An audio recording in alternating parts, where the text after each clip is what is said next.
Yeah, baby. Okay, so I didn't expect this to do as well as it did. Jesus Christ. Like, I'm not mad, but I'm just shocked. How did this do so well? I'll never find out. Best I can assume is timing, but nonetheless, obviously, I gotta give the people what they want, a part two. So, you already know what's happening. Part two, which is gonna be about episode two. In particular, you know, the differences between it and chapters 3 and 4, which is what it's based on. Okay, cool, awesome. Three, two, one, let's jam. And yeah, I'm gonna read straight off the script, so here we go. Part here says beginning is mostly the same as the original, but now there's some extra dialogue, including Seo asking if Hiragi is fine.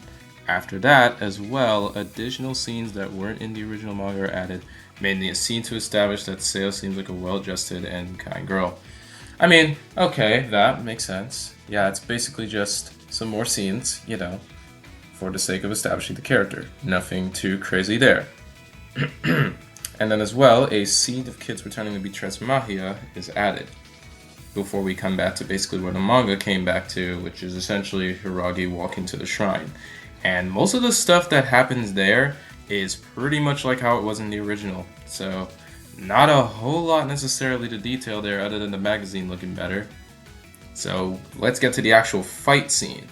There's some additional dialogue, and also an addition of Hiragi running away from, Seo when they're fighting, before she finally adds the mask to her.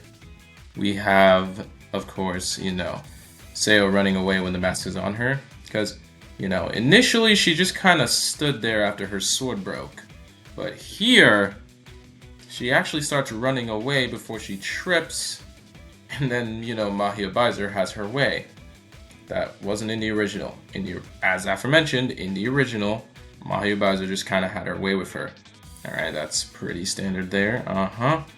Then, of course, this is obviously something that's going to be obvious with the censored version. In the censored version, obviously when Mahou Shoujo has her way, there's no moaning here, so it's just music playing.